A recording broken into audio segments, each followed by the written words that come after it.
In today's video, I'm going to teach you how to cancel your QuickBooks Online subscription. First, open Google Chrome and sign in to your QuickBooks Online account. Using Chrome helps ensure everything looks and works the way QuickBooks intends, and signing in with the primary admin on the company ensures you have permission to make billing changes. Once you're on your dashboard, look toward the upper right corner and click the gear icon. From there, select Account and Settings. In the menu on the left, choose Billing and Subscription. This is where your plan details, billing date, and subscription status are shown.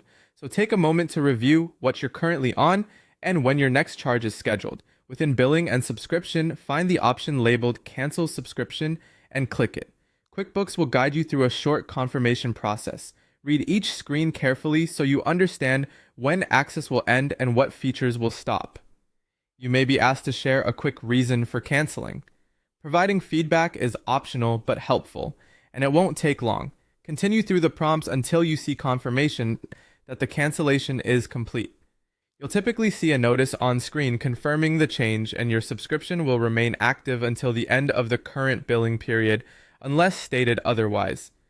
Before your subscription ends, make sure you save any data you'll need later. Think about the records that matter for taxes, audits, or historical reference. Many people like to keep copies of key financial reports for a full year to date, plus prior year reports. Consider downloading invoices and receipts you might need to reference, customer and vendor lists, open and paid bills, bank reconciliation reports, and statements. If you use payroll or time tracking, it's wise to keep payroll summaries, tax filings, and timesheets for your records. The goal is to ensure you can still answer questions about your finances even after your account becomes inactive.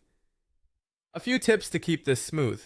Verify the files you save open correctly on your computer, label them with clear dates, and store them in a secure location.